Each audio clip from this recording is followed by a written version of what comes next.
Willkommen bei der Schwebebahn in Wuppertal. Wir haben eben die Endstation Oberbarmen verlassen und werden in den nächsten 27 Minuten die gesamte Strecke befahren. Die neuen Züge haben am Zugende ein großes Panoramafenster, so dass wir dort als Fahrgäste einen herrlichen Ausblick genießen können.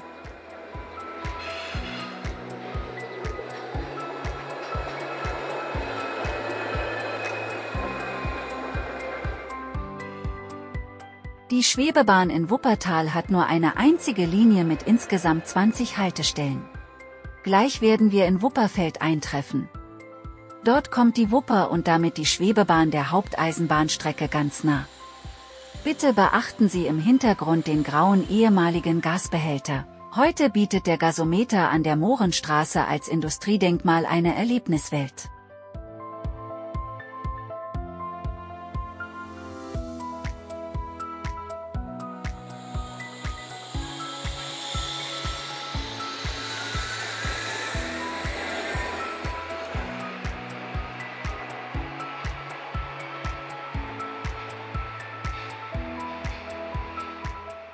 Fast die ganze Strecke verläuft über die Wupper und der Fluss in Tallage mit seinen Windungen sorgte als Lebensader für frühe Ansiedlungen und damit für die bis dato vorherrschende Siedlungsstruktur.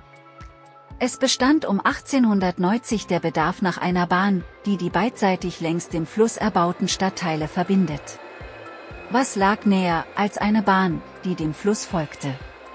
Aber der Fluss im engen Tal sorgte immer wieder für Hochwasser. Und für eine U-Bahn war der Baugrund zu felsig und bereits mit Gebäuden verbaut. Die Idee war, eine Bahn über den Fluss zu bauen.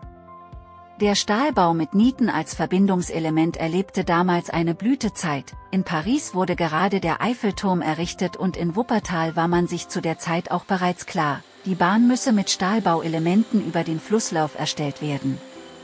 Wir erreichen jetzt aber erstmal die Station Wärterbrücke, die noch im historischen Aussehen erhalten ist.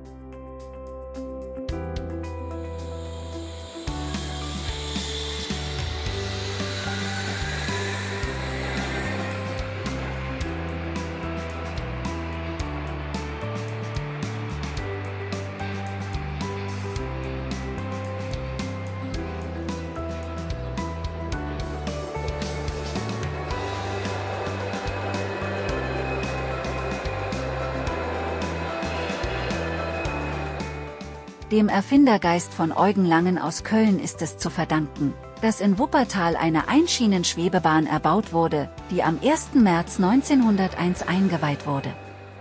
Die Schwebebahn verbindet beide Seiten des Flusses und ist weitgehend hochwassersicher. Die Bahn hängt an einer einzigen Schiene und damit ist der Wagenkasten diversen Kräften ausgesetzt, die zum Schwanken führen. Die Erbauer experimentierten und schließlich war eine Konstruktion geboren, die noch heute physikalisch unverändert ist.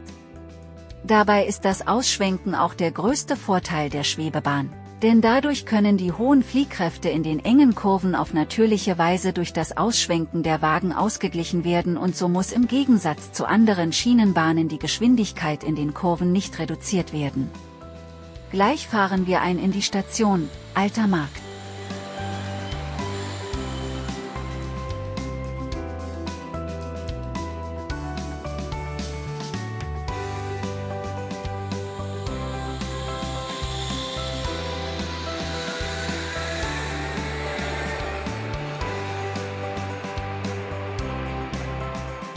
Bitte beachten Sie hier die Schwebebahn-Schrägseilbrücke mit 38 Metern hohen Pylonen und einem 120 Meter langen Überbau ohne Pfeiler.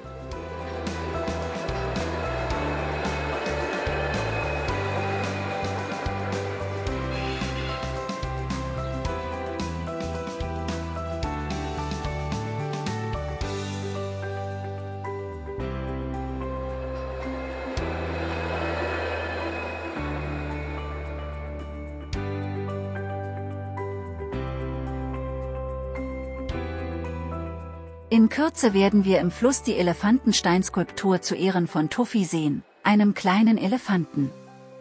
Der kleine Elefant namens Tuffy fuhr 1950 zu Werbezwecken in der Schwebebahn mit und sprang vor Angst aus der Bahn in den Fluss. Trotz großer Absturzhöhe ist ihm nichts passiert.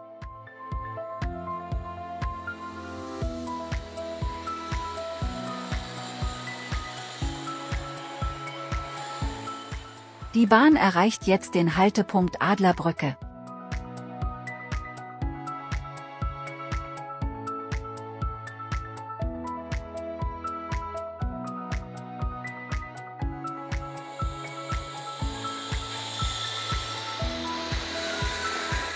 Auch nach über 120 Jahren ist die Schwebebahn in Wuppertal immer noch einzigartig.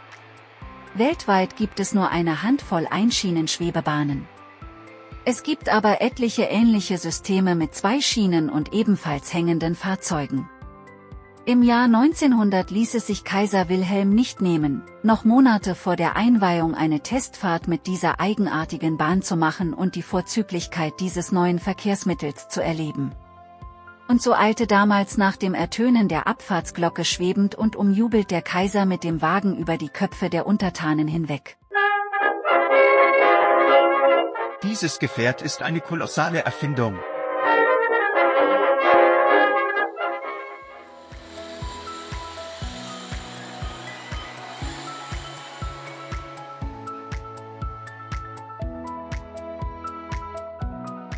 Ebenfalls außerordentlich ist die Junior-Universität in Wuppertal.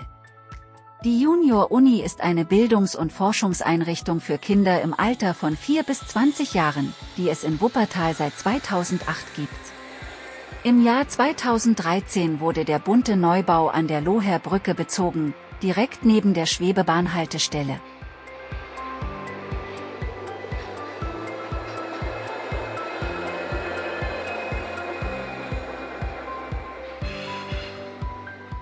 Wuppertal, mit Barmen und Elberfeld als Zentren, war Mitte des 19. Jahrhunderts eines der größten Wirtschaftszentren des europäischen Kontinents. Um 1900 zählte man dort bereits rund 400.000 Einwohner.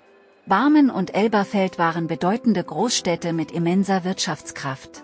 Zu der mehr als 400 Jahren alten Textilindustrie gesellte sich im Zeitalter der Industrialisierung die Metallverarbeitung hinzu. Überall waren Firmen angesiedelt. Noch heute genießt die Werkzeugindustrie Weltruf. So war es nicht verwunderlich, dass man damals großen Aufwand in das einzigartige Schwebebahnprojekt steckte, um den Verkehr zu bewältigen.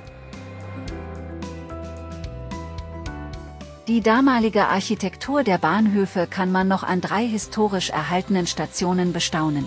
In den wohl schönsten der 3 historischen Bahnhöfe fahren wir eben ein, es ist die Station Völklinger Straße.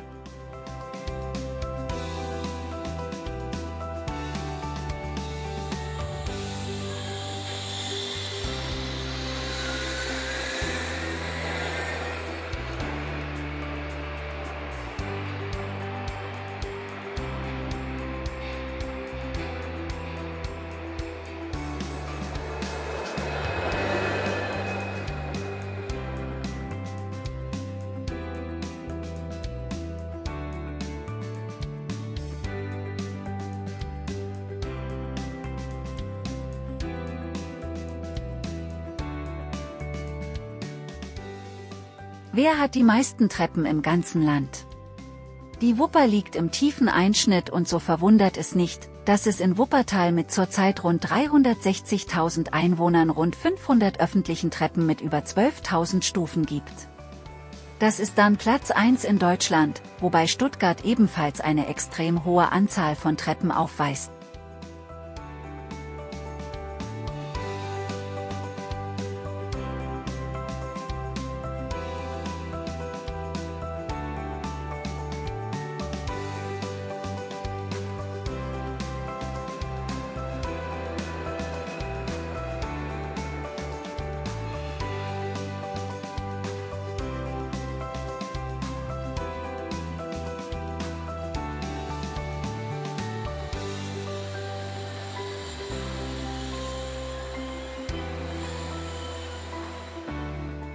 Wir erreichen den Haltepunkt Landgericht und damit die 3. historisch erhaltene Station.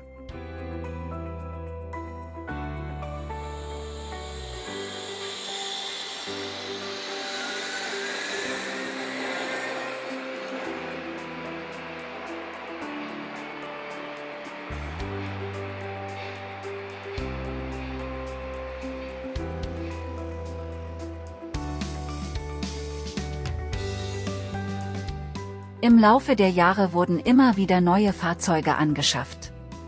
Aktuell ist die Generation 15 an Schwebebahnfahrzeugen im Einsatz.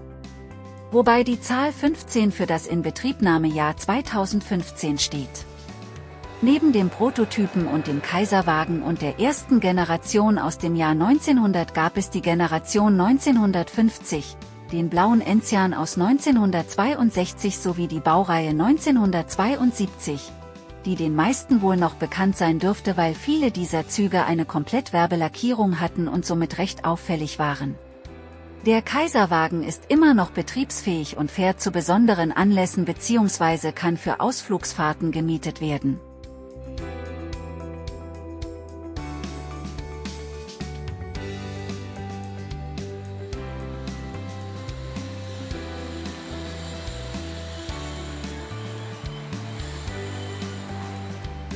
Wir fahren in die Station Klose ein.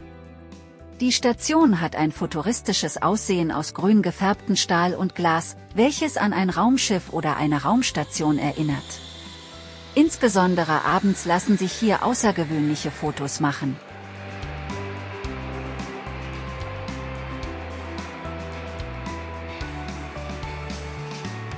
Wer neugierig ist auf das Aussehen der Wagen von früher, dem wird empfohlen, den zweiten Filmteil anzusehen mit historischen Fotos eines französischen Fotografen. Hier ein kleiner Vorschmack.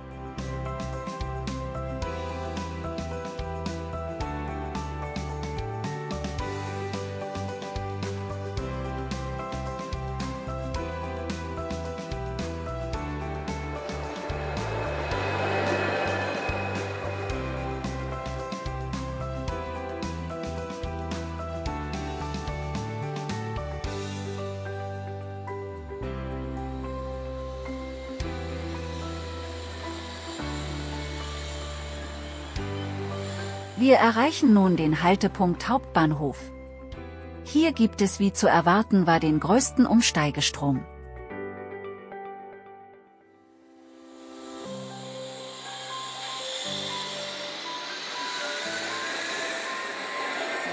Im Hauptbahnhof der DB AG endet die Strecke von Düsseldorf und geht nahtlos über in die Strecke nach Dortmund. Hier halten auch ICE-Züge und natürlich gibt es weitere Strecken und umfangreichen Schienennahverkehr.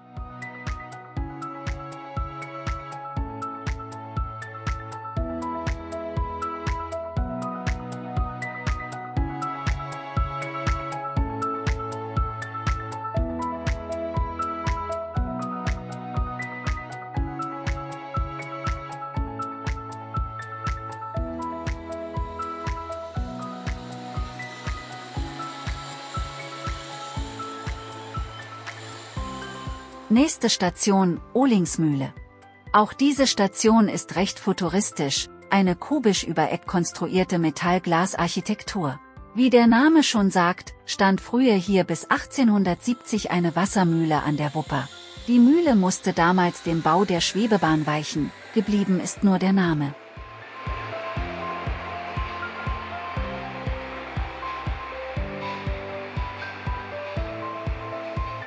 Bitte beachten Sie jetzt den großen bogenförmigen Brückenüberbau der Schwebebahn mit einer Länge von 95 Metern und einer Höhe von 25 Metern. Die Konstruktion überbrückt die mehrspurige Bundesstraße Nummer 7, die fast durch ganz Wuppertal dem Flusslauf folgt.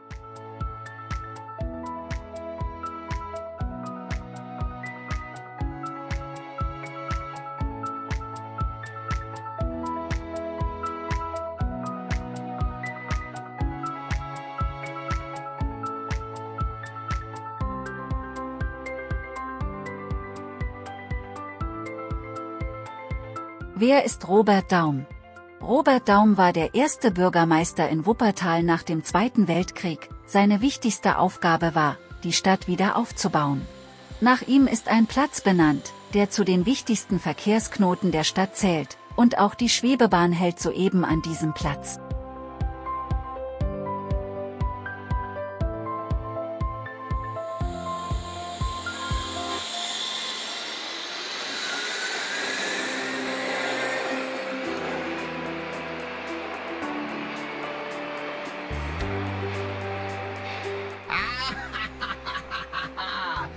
Wo findet man diese speziell bemalte Häuserfassade?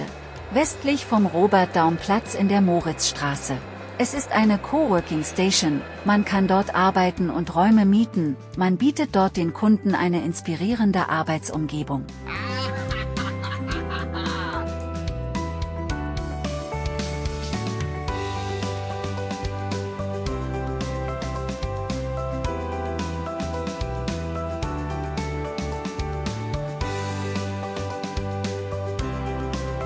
Am Architekturstil der Industriebauten links und rechts der Wupper kann man erahnen, dass es dort schon seit langer Zeit Industrie gibt und man früher sicherlich dort auch sehr hart arbeiten musste. Vielleicht ist deshalb Friedrich Engels, der 1820 im heutigen Ortsteil Barmen geboren wurde, ein kommunistischer Revolutionär geworden. Er selber dürfte aber Armut nicht verspürt haben, denn sein Vater war in Wuppertal wohlhabender Manufakturbesitzer und Seidengroßhändler.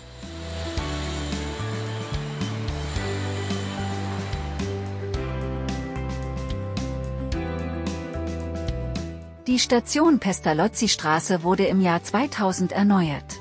Für den Neubau wurden 38 Kubikmeter Beton, 315 Tonnen Stahl und 587 Quadratmeter Glas benötigt.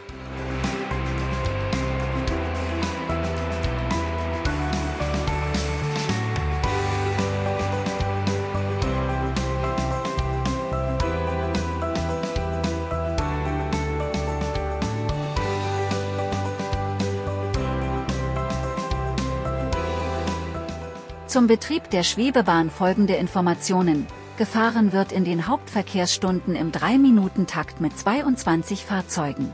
Früher gab es verschiedene Wagenklassen und auch Schaffner, die Zeiten sind aber längst vorbei. Die Fahrkarten kauft man am Automaten oder in den Kundenzentren der Wuppertaler Stadtwerke.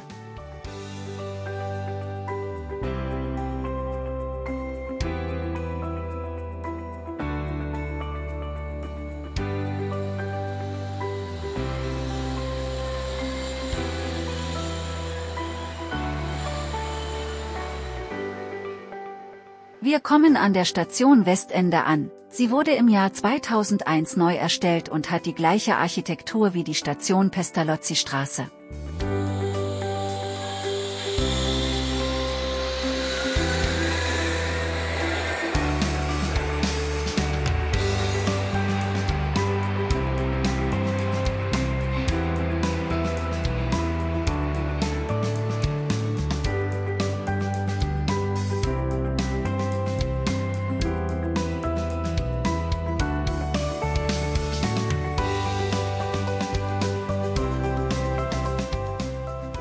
Die Schwebebahn durchfährt das 1,7 Kilometer lange Werksgelände des Chemiekonzerns Bayer, der hier in Wuppertal Wirkstoffe für verschreibungspflichtige Medikamente erforscht, entwickelt und produziert.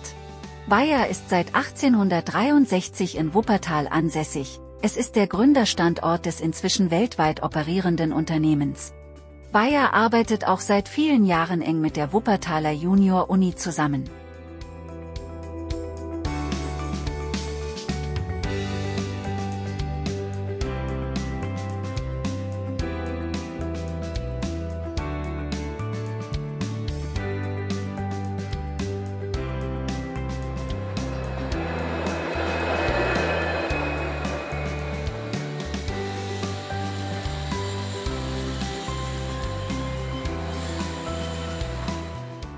Wir fahren in die Station Waresbecker Straße ein, die ebenfalls in 2001 neu erstellt wurde im baugleichen Stil wie die beiden Stationen zuvor.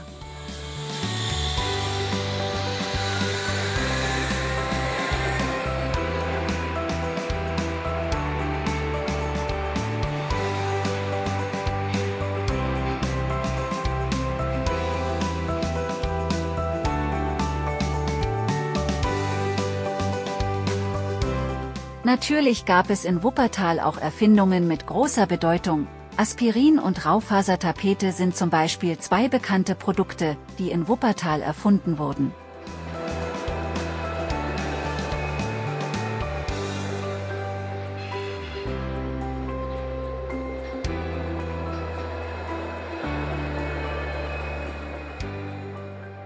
Der Wuppertaler Zoo. genauer gesagt der Zoologische Garten der Stadt Wuppertal, ist einer der ältesten und traditionsreichsten Deutschlands. Der an einem Hang gelegene Zoo ist geprägt von weiten Wiesenflächen, großen Teichen und einem alten Baumbestand. Er zählt zu den landschaftlich schönsten Anlagen seiner Art, rund 4200 Tiere in 470 Arten aus allen Erdteilen sind hier untergebracht. Der Zoo wurde 1888 eröffnet. Wie bereits erwähnt, waren damals Barmen und Elberfeld bedeutende Städte und so verwundert es nicht, dass dort von über 135 Jahren ein Zoo erbaut wurde. Damals standen Vergnügungsangebote im Vordergrund, so konnte man damals zum Beispiel im Zoo mit dem Kanu im See fahren.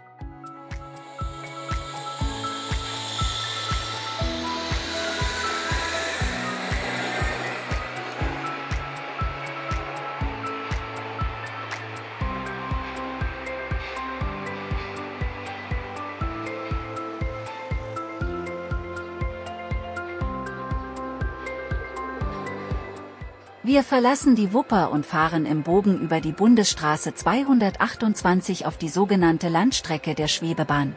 Links im Bild ist die Sonnborner Hauptkirche zu sehen. Die sehenswerte Orgel aus 1928 begeistert nicht nur Gläubige.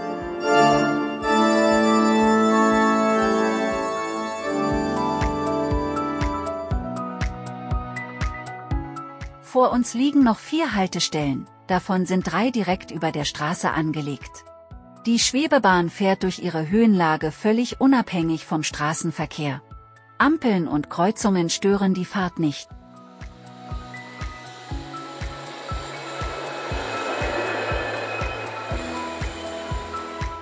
Nächster Halt, Sonnborner Straße.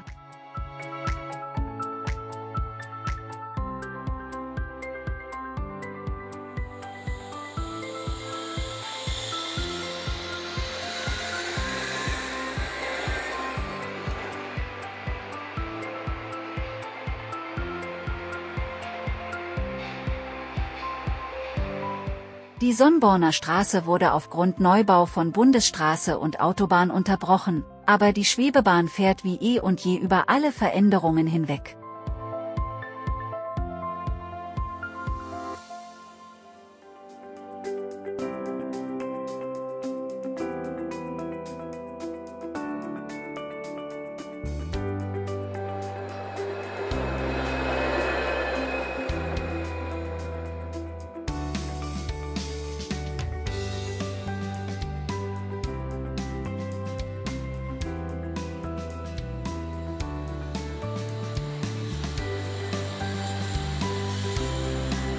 Hammerstein ist die nächste Station.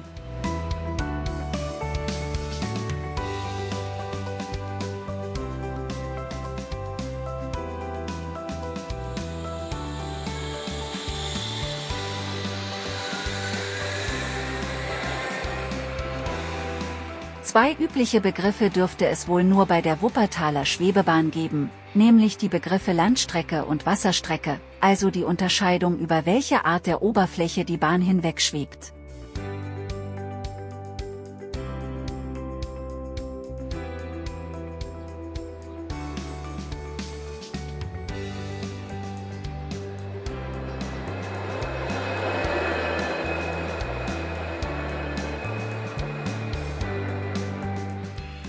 Zwar fährt die Schwebebahn relativ hoch über der Straße, so dass durch die Bahn kein Straßenfahrzeug berührt werden kann, aber LKW mit Kipper und Hubkräne könnten ins Fahrprofil ragen, und natürlich sind solche Unfälle schon passiert, so dass es nun verboten ist, solche Arbeiten durchzuführen.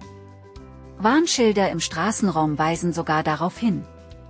Weiterhin besteht die Gefahr, dass eine Stütze durch ein Straßenfahrzeug beschädigt wird. Auch das ist schon passiert. Daher wurden, wie man beobachten kann, alle Stützen mit einem Betonschutzring versehen.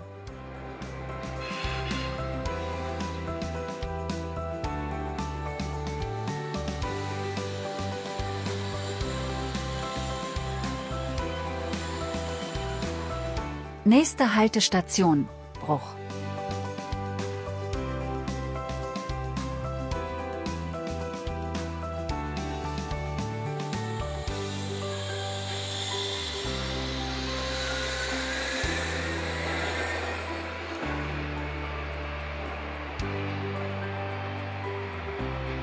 Jetzt kommt das letzte Teilstück und die Bahn schwebt unbeirrt vom Treiben auf den Straßen hinweg und saust scheinbar schwerelos zwischen den Häuserschluchten hindurch.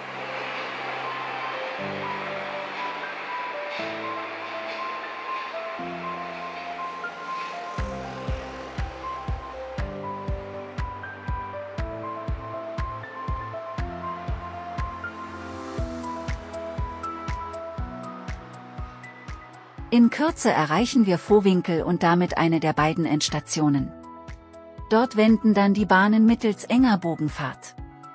An beiden Endstationen sind auch die Depots der Züge. Dazu sind Weichen in den Fahrbahnen eingebaut.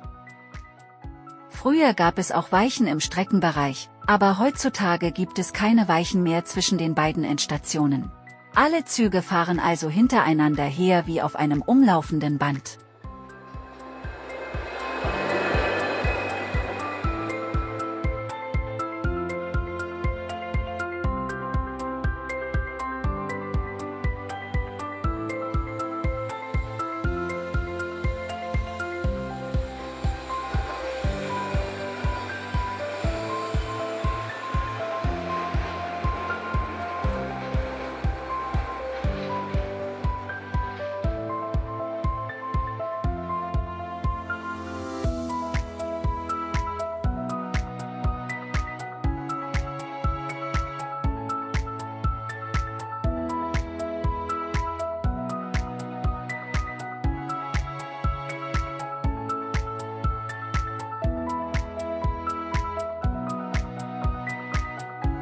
Herzlichen Dank für die Mitfahrt in der Wuppertaler Schwebebahn. Bis zum nächsten Mal.